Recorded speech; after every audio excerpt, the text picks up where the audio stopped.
Greetings and welcome to the Bloomin Brands Fiscal First Quarter 2024 Earnings Conference Call.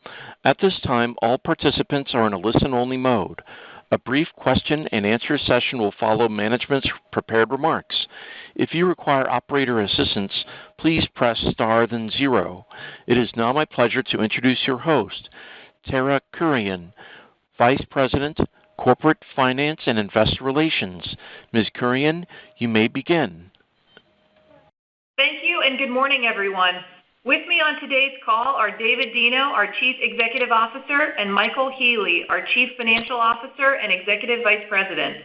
By now, you should have access to our fiscal first quarter 2024 earnings release. It can also be found on our website at www.bloominbrands.com in the Investors section. Throughout this conference call, we will be presenting results on an adjusted basis. An explanation of our use of non-GAAP financial measures and reconciliations to the most directly comparable GAAP measures appear in our earnings release on our website as previously described. Before we begin formal remarks, I'd like to remind everyone that part of our discussion today will include forward-looking statements, including a discussion of recent trends. These statements are subject to numerous risks and uncertainties that could cause actual results to differ in a material way from our forward-looking statements. Some of these risks are mentioned in our earnings release. Others are discussed in our SEC filings, which are available at www.sec.gov. During today's call, we'll provide a brief recap of our financial performance for the first fiscal quarter 2024, an overview of company highlights, and current thoughts on fiscal 2024 guidance. Once we've completed these remarks, we'll open the call up for questions. With that, I would like to now turn the call over to David Deno. Well, thank you, Tara, and welcome to everyone listening today. As noted in this morning's earnings release, adjusted Q1 2024 diluted earnings per share was 70 cents, and U.S. comparable sales were down 160 basis points. These outcomes were within our expectations and represent a solid start to 2024. The industry backdrop remained more challenging than expected after the weather-related impact in January. Despite this headwind, we consistently outperformed the industry on both sales and traffic. Combined U.S. comparable sales were 230 basis points better than the industry sales during the quarter, as measured by Black Box. Importantly, during Q1, we saw sequential improvement in our performance, and for the quarter, we outperformed the industry. Our top-line performance was driven by Outback and Carrabba's. Driving same-store sales growth and improving traffic at Outback remains our number one priority. As we discussed on our last call, we have done a significant amount of work on our customer. We are well underway in further improving our marketing and guest experience and leveraging our technology. Having said that, we have more to do. The work thus far is contributing to our market share gains. Our goal is to have best-in-class operations. We'll continue to focus on delivering a differentiated guest experience through improved service and consistently great food. All of our technology and equipment investments, such as new grills and server handhelds, have been rolled out, and now our job is to leverage these investments. As we discussed last quarter, all this work has significantly improved our internal customer measures. A couple of key leading indicators we track are steak accuracy and consistency of experience. Over the last year, steak accuracy is up 500 basis points, and consistency of experience is up 400 basis points. This is further validated by casual dining industry metrics, which have continued to improve. Friendly service and food quality are now 370 and 240 basis points ahead of our casual dining peers, respectively. We are very confident that our strategy at Outback is working. We are seeing it in improved sales and traffic at Outback. Outback sales outperformed the industry by 270 basis points in the first quarter and beat the industry in 20 of the last 22 weeks. Importantly, traffic has been this key driver of this sales momentum. Outback traffic beat the industry 240 basis points on average over the last 2 months of the quarter. Michael will talk to full year and second quarter guidance shortly, but most importantly, we expect second quarter sales at Outback to be positive, and we expect Outback to continue to outperform the industry during the quarter. We feel very good about Outback's performance and the direction of the brand, and we are in a state of continuous improvement. All of our future enhancements will be grounded in the no rules, just right philosophy, and will stay true to the irreverent and adventurous spirit of the Outback brand. As mentioned on prior calls, we are putting more marketing dollars behind these great ideas to improve our share of voice in a highly competitive market. Our multi-channel advertising strategy leverages analytics to ensure strong returns and maximizes our ability to connect with our customers. Specifically, since the holiday season last year, we've had 3 strong limited-time offers at accessible price points that have resonated with our guests. We offered the Steak Mas LTO in Q4, followed by the 3-course offering in the spring, and now backed by popular demand, Steak and Lobster. These steak-centered LTOs are differentiated offerings that can only be found at Outback and represent a great value to our guests. We are equally confident in our marketing calendar in the back half of the year. We are focusing on delivering the right balance between traffic-driving LTOs while still providing a great return for the company. Now on to some of our other priorities. During 2024, we will continue to make investments to upgrade our assets through new openings, relocating, and remodeling restaurants. We expect to remodel 60 to 65 restaurants and open 40 to 45 new restaurants system-wide this year.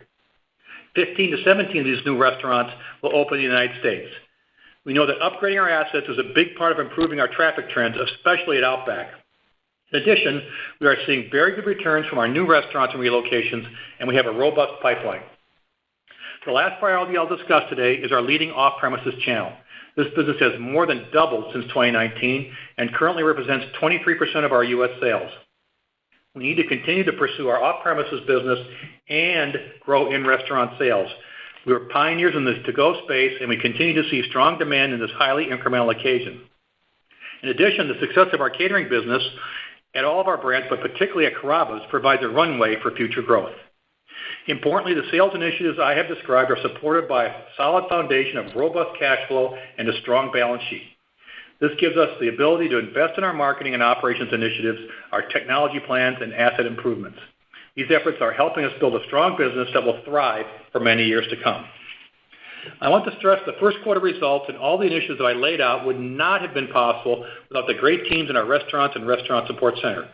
Thank you for delivering outstanding hospitality and service to our guests. Before I turn the call over to Michael, I want to provide a quick update on our Brazil business. As included in our earnings release this morning, we are reviewing strategic alternatives for our operations in Brazil. Although we are under no obligation to sell, discussions with interested parties are ongoing. This is a great business with an outstanding management team that has significant runway for future growth, which we believe warrants a strong valuation.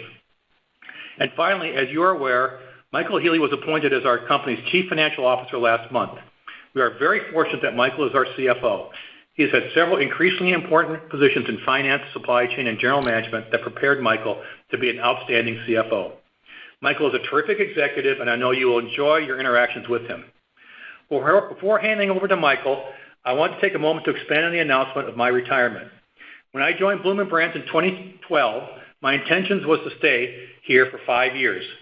While the opportunity to serve as CEO, followed by the pandemic, extended that plan, the time is now right to begin the search for my successor.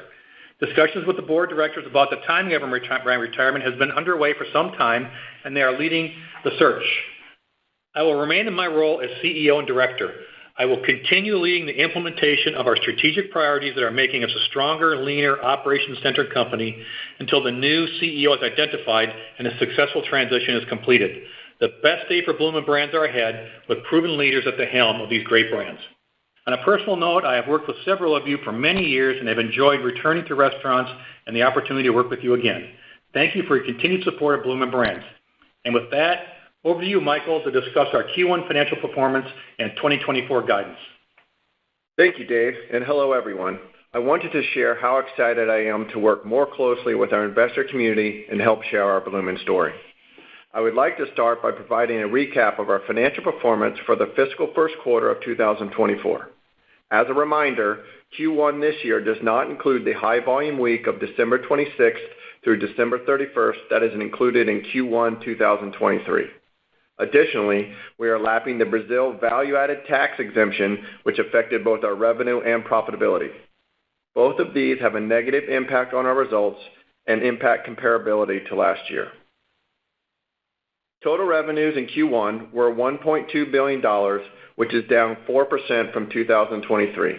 This was primarily driven by a decline in comparable restaurant sales, which includes the negative calendar week shift in December, the negative weather impact in January, the net impact of restaurant closures and openings, and the loss of the Brazil value-added tax exemption benefit that ended in 2023.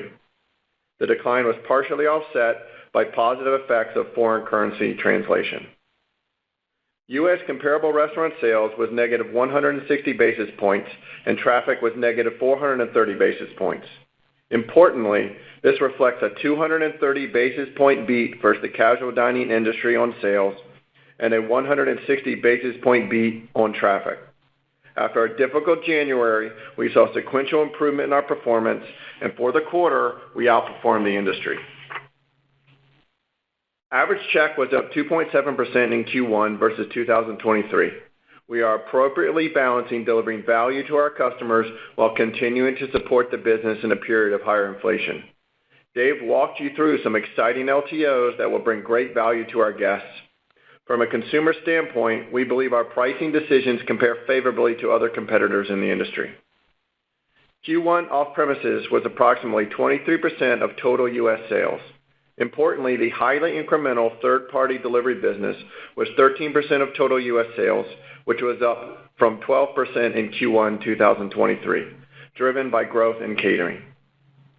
Our Q1 GAAP diluted earnings per share for the quarter was negative 96 cents versus positive 93 cents of diluted earnings per share in 2023.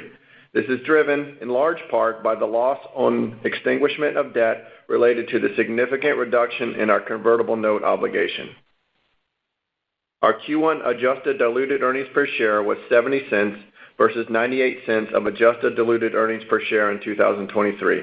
The primary difference between GAAP and adjusted diluted earnings per share is due to the loss on the extinguishment of debt, as well as restaurant closing and impairment costs related to the restaurant closing initiative. Q1 adjusted operating margins was 7.5% versus 9.7% last year. There are a number of factors contributing to the margin decline this quarter, and I will lay them out. First, there are approximately 110 basis points from the following events. The calendar shift in January weather negatively impacted margins by approximately 80 basis points. We traded the high-volume week between Christmas and New Year's for a week in March, and the weather was 1.3% headwind on comparable sales on the quarter. As discussed previously, we are lapping the Brazil value-added tax benefit, which cost us 30 basis points of margin versus last year. There were additional factors that also contributed this quarter. Inflation levels remained somewhat elevated and drove additional year-over-year margin unfavorability. Labor cost was up, driven by wage inflation of 4.5% in Q1. Other restaurant operating expenses were also up year-over-year, partially due to inflation and partially due to spending $7 million more in advertising this year. Depreciation expense was higher in Q1, consistent with our increased levels of capital spending and our investments in infrastructure to support growth. This was offset by favorability in food and beverage costs from pricing benefits and supply chain productivity initiatives. Commodities inflation was 1.3% for Q1. Most importantly, we have a roadmap to maintain the margin gains that we have made over the past few years, even with difficult market conditions. Turning to our capital structure, total debt was $952 million at the end of Q1. The higher balance is driven by the convertible note and accelerated share repurchase activity earlier in the quarter. We retired approximately $84 million of convertible notes, leaving $21 million remaining. This significantly strengthens our financials by removing the variable share dilution underlying the convertible note. While our total debt levels are elevated compared to Q4, we are still very pleased with our leverage metrics and levels of liquidity. Importantly, we remain committed to being at or below our least adjusted leverage ratio of 3 times. In terms of share repurchases, earlier this quarter, we entered into a $220 million accelerated share repurchase program agreement in connection with our previously announced 2024 share repurchase program. Year-to-date, through the end of April, we have repurchased a total of 8.4 million shares of stock for approximately $233 million. This included shares associated with the convertible notes that we repurchased. We have $130 million remaining under our share authorization program. The board also declared a quarterly dividend of 24 cents a share that is payable on May 31st. Now turning to our full year 2024 and Q2 guidance. We are reiterating our U.S. comp sales and adjusted earnings per share guidance communicated on our February 23rd earnings call. We have updated our share count expectations to reflect the convertible note and corresponding share repurchase activity completed during the quarter. Our adjusted diluted earnings per share guidance did not change, and we are reiterating the range to be between $2.51 and $2.66. The range provided reflected the uncertainty of the industry trends following the weather-impacted January. Currently, industry trends remain on the lower end of our expectations, and should they continue, we would expect to finish on the lower end of both our U.S. comp sales and EPS guidance ranges. There are several critical factors to delivering on this guidance. First, we are very pleased with Outback trends to date and their ability to outpace the industry in this challenging environment. They have a stronger promotional calendar versus last year, especially in Q3 and early Q4. From a marketing dollar standpoint, we will begin to lap the marketing increase we started a year ago, and therefore the increase will not be as large in the back half. Second, the negative calendar shift experienced in Q1 of 6 cents is largely recaptured in Q4. Third, we pulled forward pricing decisions to earlier in the year, which we expect to increase the check average benefit by 100 basis points. We have seen improving trends in food and service execution at Outback stemming from the investments in technology and operations. We have compelling limited-time offers at Outback that reflect our differentiated equities in steak and seafood while offering great value for our customers. Fourth, we are lowering our commodities inflation guidance from 3-4% to 2-3% as we are seeing signs of favorability in our beef program. We all know the beef market is somewhat volatile, but we are encouraged by the trends we are seeing year to date. Collectively, these actions strengthen our ability to manage through this challenging environment and continue to take share in the industry. As it relates to the second quarter of 2024, we expect U.S. comparable restaurant sales to be flat to up 150 basis points on a comparable calendar basis. The industry continues to be a headwind, and while we expect traffic to be negative for the quarter, the good news is Outback continues to outpace the industry. We expect Q2 adjusted diluted earnings per share to be between 55 cents and 60 cents. Importantly, the removal of the Brazilian tax exemption is a headwind of 12 cents in Q2 versus 2023. We did want to share a critical update on tax legislation in Brazil. New tax legislation was recently passed by both the Brazilian House of Representatives and the Senate.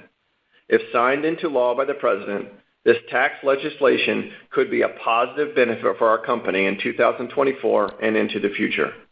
We are still working through exactly what this means, including the impact to our financials. Any potential impact has not been included in our current guidance. We will provide updates when we know more.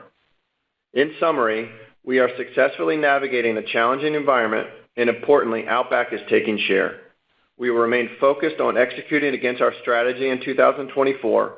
We will take the necessary steps to preserve our financial momentum, and we will remain disciplined in our capital allocation. And with that, we will open up the call for questions. We will now begin the question-and-answer session.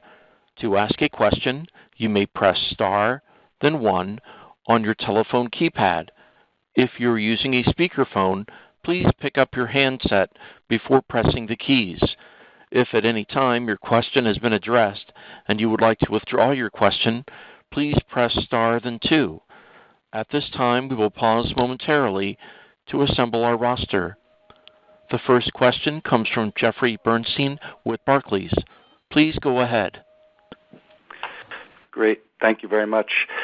Dave, congrats on the well-deserved retirement. You will be missed. Well, thanks, Michael, Jeff. congrats on your new role. Absolutely. Congratulations. Yeah, thank you. 2 questions. The first one just on Brazil and the strategic review. I feel like it's been kind of on again, off again review for a while now. I'm just wondering what has changed with this review in terms of whether it's expectations or otherwise. And I feel like you were in the past maybe more hesitant to consider an actual sale because you wanted to retain involvement. So just curious, what has changed this time around relative to last time? Any thoughts there would be great, and then I had a follow-up. Yeah, sure. On the Brazil piece, we'll still have governance. Okay, so what the royalty rate will be and those kind of things are yet to be determined, and we'll take a look at what that looks like for the business. Now, as you know, before COVID, we looked at the possible refranchising here, and we got pretty far along, and then COVID happened. Now, COVID's behind us. The Brazil business is in really great shape. They're growing quickly, and it's time to take a look to see if this is the right time to refranchise the business.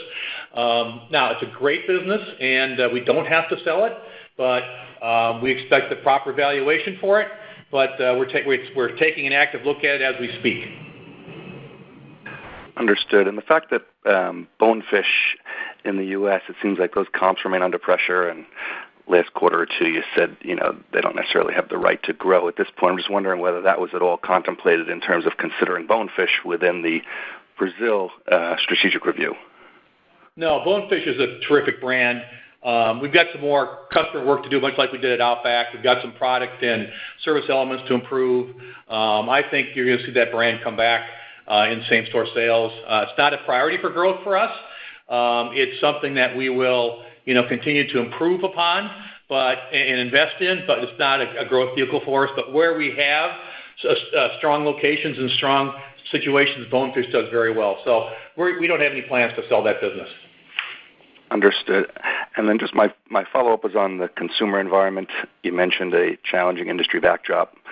Obviously, that's the backdrop, and you're taking shares. That's the focus. But I'm just wondering, have you seen any change in consumer behavior in recent months, whether on traffic or mix shift? Kind of what evidence do you have to demonstrate that there has been perhaps a slowdown in trend? Any color there would be great. Thank you. Yeah, thanks, Jeff, and thanks for the congratulations. Although on my retirement, I must say I've got a job to do to lead the company and have a great succession and transition. So that's where my efforts are totally behind as we go forward. So on the industry itself, well, we're seeing a couple things. One, as others have discussed, the lower-end consumer we've seen some check management. We can see it in some of our attachment naps and stuff, and we can see it in some of our trends. The more middle or higher class customer and casual dining is still hanging in there pretty well. Again, we can see that in some of our trends. Fine dining is a little weak right now, but boy, that was really frothy there for a couple years. So I don't think there's necessarily anything wrong, shall we say, on the high end. But I'd say on the lower end, consumer is facing some pressure. Yeah, I'd just jump in to say, as far as Dino mentioned, a little softness in mix, but it's holding up pretty good. I mean, our mix impact is more revenue channel than it is, the basket in the restaurant. So certainly softness in the traffic that's coming in the restaurant, but once they're in the restaurant, they're having the full experience. Thank you. The next question comes from Alex Slagle with Jefferies. Please go ahead. All right, thanks. Welcome, Michael, and David, congrats. I echo thoughts there on all you've accomplished. Been remarkable through some uncertain years, as we all know. Thanks, Alex.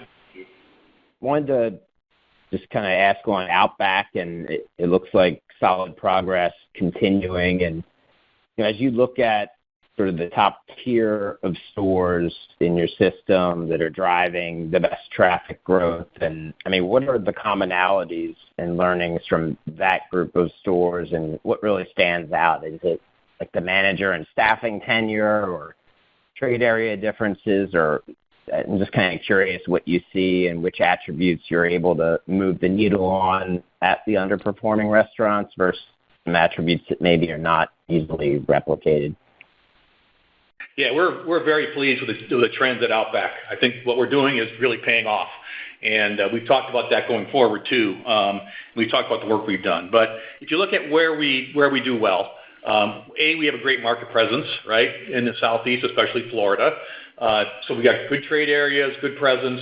We've got refreshed assets. We've got tenured partners that are leading the restaurants over a long period of time. And you look at other parts of the country like, the Mid-Atlantic, where we've had a really long, tenured, really terrific group of people running those restaurants. We've got good scale up there. You can clearly see the difference. And our job is to make sure we bring that to all parts of the country and some locations that are underperforming right now. But overall, when we look at the work we've done on the customer, when we look at the marketing stuff, the marketing programs we've been doing at Outback, when we look at the improvement in operations, when we look at really being irreverent and no rules just right, and you look at those things that we're trying to do to drive traffic at Outback, that's paying off, and we're going to see more of that from the company going forward. Got it. Thank you. Mm-hmm. The next question comes from John Ivankoe with J.P. Morgan. Please go ahead. Hi. Thank you very much. Dave, it was great to have you in the industry for so long, but most importantly, I hope the next chapter is a great and fulfilling and fun one for you. Thank you. Thank you, John. The question, Outback outperformance relative to the casual dining category, but I'd like to kind of drill in a little bit about your performance relative to your near-end steak competition. I know sometimes hard data to kind of get, but listen, there are public companies that are out there, and you see their traffic, and when you survey consumers of why you're choosing brand X or Y over Outback, what is commonly coming back to you in terms of that consumer preference? And are there any learnings from competition? I know it's not always ideal to talk about, but are there any learnings from competition that you can directly apply to the brand to maybe allow your Outback brand to perhaps perform in line with some of your near-end peers? Thanks for that. Yeah, absolutely, John. I won't speak to any specific numbers, but I think Outback is closing the gap versus some of the competition, but I'll leave it at that. Everybody sees the numbers. First of all, what do we see that we can make sure that we learn from, right? And also what we have with our Outback heritage and what we control. But it's the best-in-class operations, right? It's the value that we provide our guests, and there are things that we can do to on the menu to provide even more value for our guests at some great price points.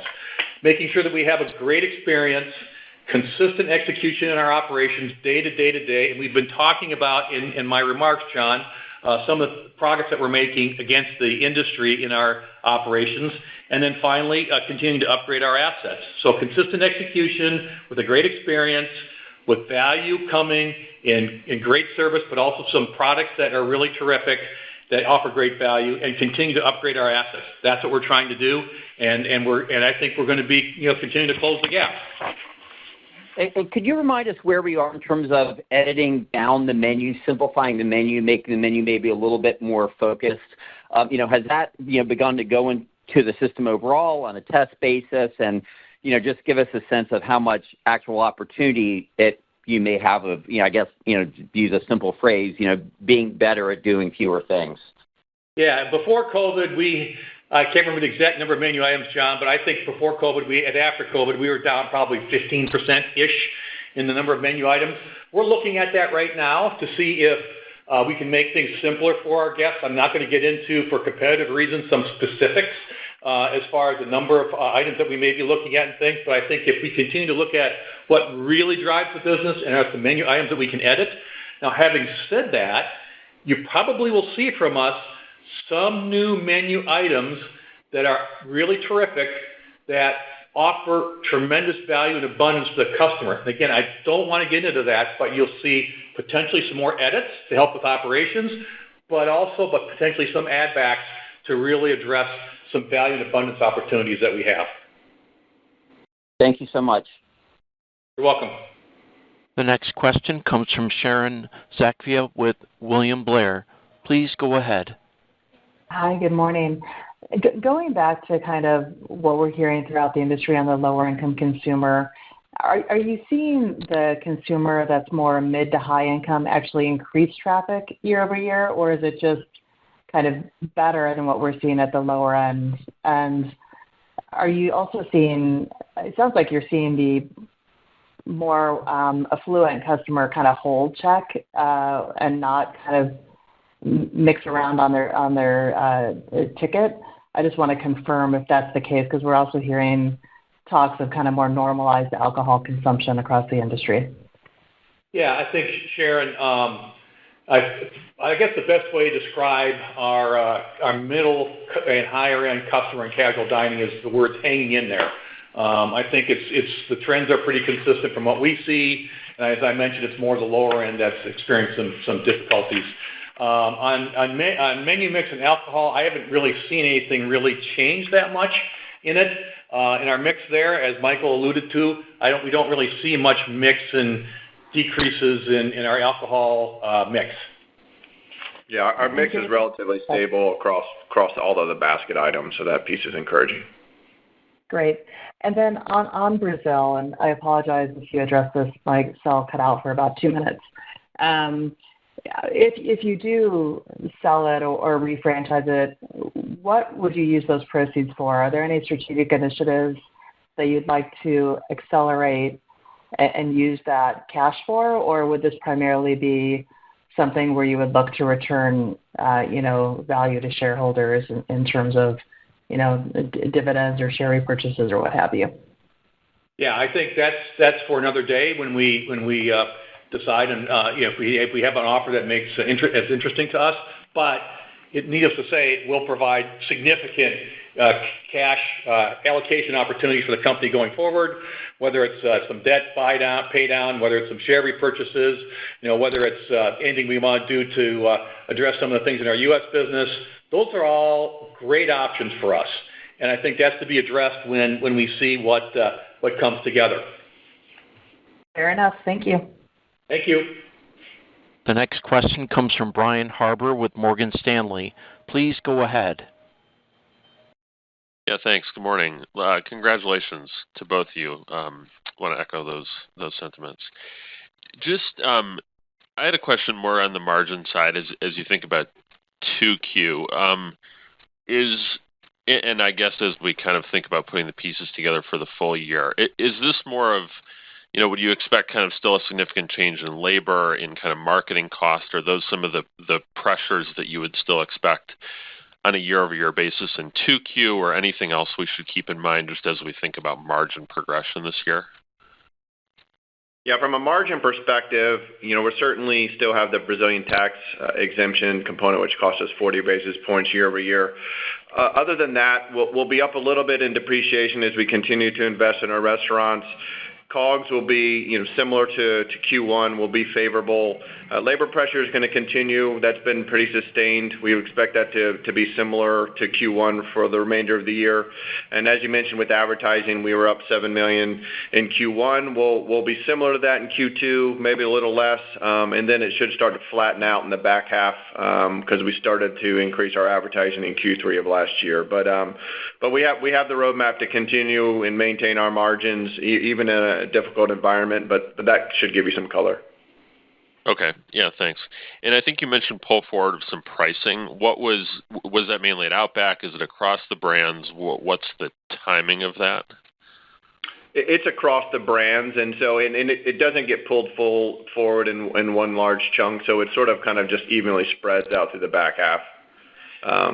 Hey, one thing I've got to mention a little bit is one thing I'm particularly pleased about is achieving these results with modest pricing increases versus others in the industry, and that gives us improves our value equation, and B, it gives us dry powder in case we need to do something. But I'm very pleased that we maintain that discipline.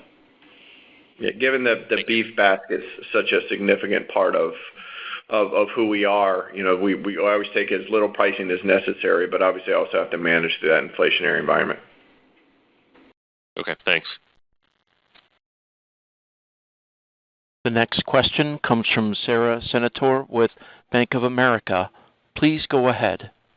Oh, thank you. I wanted to, I guess, follow up on that, your comment about pricing, and then a question. The one about the pricing, I know you said you pulled forward pricing, even though you lowered your commodity guidance. I understand that your view is you've taken less price than competitors, and your insights on that is probably better than mine. But do you, I guess, as you think about taking more or pulling forward price when commodities are disinflating? What was the thought behind that and the idea of maintaining your relative value? And then, like I said, I have another question, please. Yeah, we do a deep look at value whenever we look at our pricing and our mix, and we're in really good shape there versus competition, and we've made a lot of progress in value. We still are a beef-centered basket here at Bloomin Brands, and so we have to be, always watch that. But we've tried to be extremely careful and extremely modest on any pricing that we're doing. So it's just more of a timing issue. Yeah. Absolutely. Okay. Absolutely. Yeah, the pricing was contemplated. I think we just pulled it forward a little bit earlier, but to Dave's point, it's always something that we study very deeply to understand what's the little amount of pricing we can take to continue to support value with our guests. But we have other ways to drive value with our guests, whether it's our compelling LTOs, and obviously, Dave spoke to some of the improvements in the guest experience at Outback, and so that certainly contributes to the overall value for us.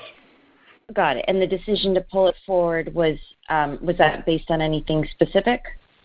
No, as we looked at the year and the forecast and everything, we just tried to make sure that we have commitments out there. We're just trying to manage them the best we can. Got it. Okay. And then a quick question on the consumer, and I know we've talked to this at length. So, is a low-end consumer, is that consumer doing worse or spending less? I mean, it feels like that's been something that that dynamic has been in place for the better part of maybe in the last 2 years.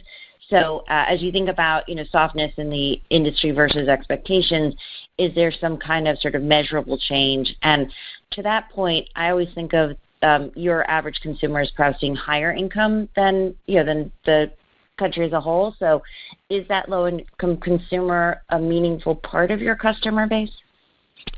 Yeah, it's not as meaningful as some other concepts, but it is, it's a part of our business, so we have to watch it. But yes, there has been somewhat of a pullback on the low end in our company, in our concepts. We still see really strong demand during special occasions, around the holidays and things like that. So people are still celebrating at all levels of the income status. But I think we have seen some slowdown on the low end, like we talked about earlier today. Even sequentially versus maybe what you saw late last year or sometime last year. It's been pretty consistent. There hasn't been a dramatic change. Got it. Okay. Thank you very much. Mm-hmm. The next question comes from Lauren Silberman with Deutsche Bank. Please go ahead. Thanks for the question, and I also share my congratulations. I wanted to ask about the earnings guide. 2Q came in a bit below street. You're maintaining full year. It looks like the back half guide implies EPS is more heavily weighted in the back half of the year than what would normally be expected. So can you just expand a bit more on just what's expected in the back half of the year in terms of cadence? Sure. I'll take the first piece, and I'll turn over to Michael. But outperformance of Outback versus the industry, clearly we expect that to continue. We've got a stronger promotional calendar at Outback, especially in Q3, and therefore our compares, both from a sales and profitability standpoint, in Q3 and Q4 are much easier. And as we look at it, we've got our guest experience work that we continue to make progress on, and we expect to see help us continue to take share as we move forward, especially at Outback. So those are the things from a sales standpoint, be it our experience, be it some of the marketing programs we have, be it some of the softness from last year that give us confidence about our guide on the sales side. Yeah, there are a few things as we just think about the full year guide. Our check average, we updated our guide on the check average to 3% to 4%.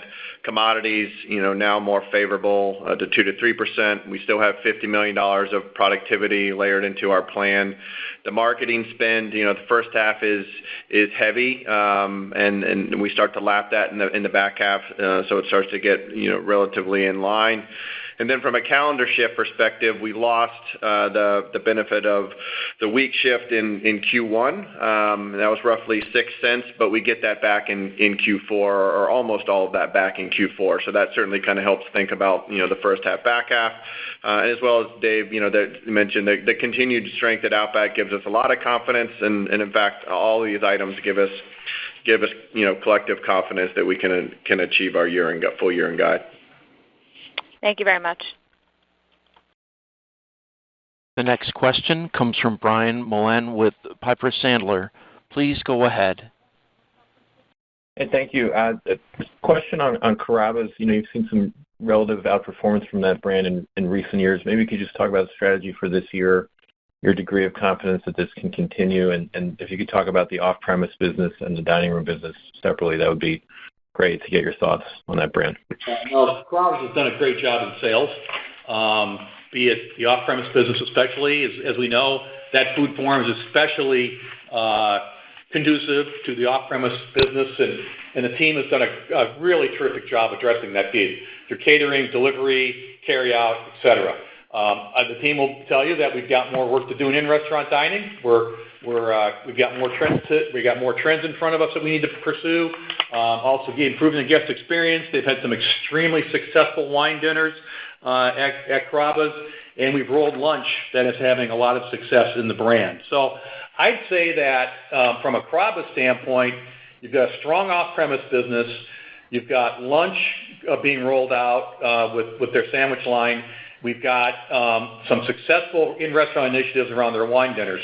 Now, lastly, we talked at length on prior calls about the productivity investment that we made at Outback Kitchens. We've got the same thing available to us in Carrabba's. In fact, I'd argue Carrabba's is one of the most complicated kitchens in the industry.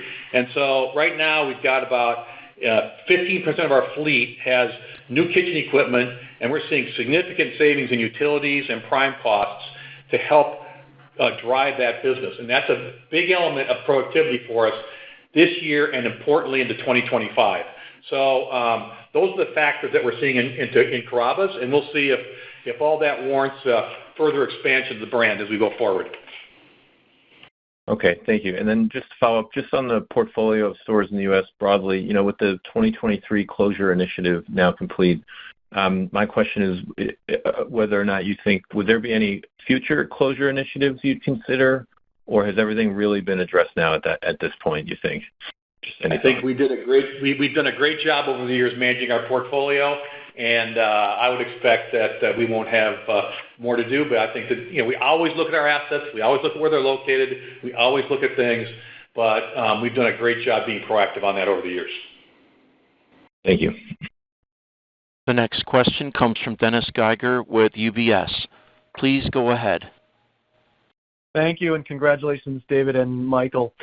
You talked about the 3 LTOs, which I would consider at compelling price points. I think, David, though, you spoke a few times to some value add-backs coming. So I just wanted to ask a little bit more on promotional activity, if anything more on sort of how you're positioned on value and whether the need maybe to increase promotional offerings, if that reflects the current consumer backdrop, if it's relative to the observation that the broader casual dining industry is leaning in more on value, if it's both, if it's other, just any additional thoughts there. Yeah, sure. I think what we've done is with our last 3 LTOs at Outback have been really great, and because it offers tremendous food at a great price point, and you're going to see that from us going forward, in future plans. I'm not going to get into details what they might be, but that's something that has worked for us. On the menu front, we think that we've got some opportunity, like I mentioned earlier on the question from John Ivanko. Is there more opportunity to maybe simplify the menu a little bit more? Don't know for sure. And then is there an opportunity to put some really interesting Outback high-quality products on the menu that are very indulgent, that offer great value? And we're working through that right now. That's how we would go about it. And then lastly, as it speaks to the industry, yes, we've seen an increase in promotional marketing activity. We need to respond to that, but we tend to do it in our way, especially at Outback. We don't expect to do any broad-based deep discounting or special promotional offers and things, but we will be offering some value-centered LTOs that make a lot of sense for the brand and consistent with the brand heritage. That's great. And then just I wanted to ask on Brazil, if anything incremental to share sort of on performance in the quarter, the consumer backdrop, anything impacting results for the quarter itself, and then if there's anything incremental on sort of the state of, I guess, maybe the capital markets environment in the country, or anything else to add on thinking through, as you think through the strategic review, the conditions in the country right now. Thank you. Yeah, no, Brazil continues to take share, do extremely well. The only thing we had to do in Q1 last year was the World Cup was in December in their quarter.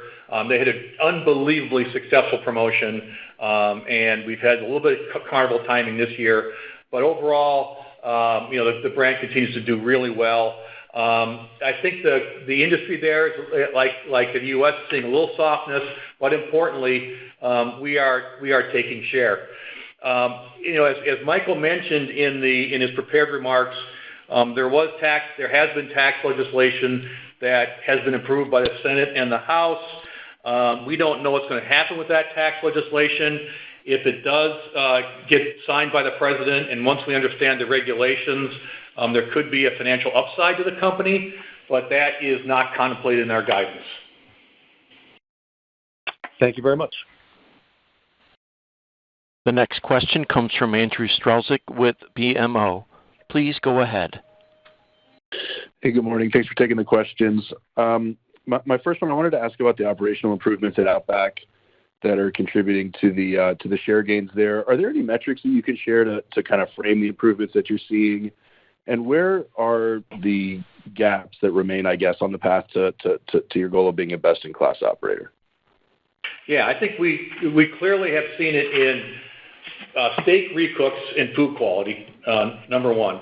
Steak accuracy has gone up 500 basis points versus past trends, and that has been a direct result of the investment that we've made in the kitchen. I'm very, very pleased about that. Consistency of experience is up 400 basis points. So serving a hot meal on time with great service remains the most important thing we can do at Outback Steakhouse. Now, where are some of the gaps? What I'd like to see us do is there more that we can do to maybe enhance our service and enhance the guest experience. We don't think it would take a lot of money to do that, but how our servers interact with our customers and things like that. There might be some ideas there, which I won't get into, but there might be some things that we can look at to be more interactive with our guests at Outback while serving the food in a hot, quick manner that our guests have come to enjoy. So those are the things that we're looking at Outback. I'm very pleased with steak accuracy being up so much and consistency of experience being up so much. Okay, great. That's helpful. And just my second one, I just wanted to ask about the commodity inflation outlook. With about 1% in the first quarter, I think you said favorable again in the second quarter would imply a little bit of a ramp in the back half. What's your visibility to that? And is it all beef, or is there anything else, kind of within that driving the acceleration, if I'm right? Yeah, no, you're right as far as kind of where we land in Q1. We'll be maybe a little bit better in Q2, and then we do experience a ramp in the back half. A lot of that is actually driven by seafood. As we burn through some deflationary inventory, we actually come upon inflationary inventory in the back half. Beef itself is relatively stable as far as how we plan for the inflation. However, as we mentioned, and when we lowered our commodities guide, we are seeing some favorability in beef, that we can take advantage of with our current contract, and how we reflect that favorability, is a little bit TBD based off of the market, but directionally we will see an uptick in commodities in the back half. Great. Thank you very much. This concludes our question and answer session. I would like to turn the conference back over to Dave Deno for any closing remarks. Thank you very much. We appreciate the questions today, and I personally appreciate the kind words. It means a lot to me. But I want to invite everybody back for our Q2 call later in the year. Take care, everyone. The conference has now concluded. Thank you for attending today's presentation. You may now disconnect.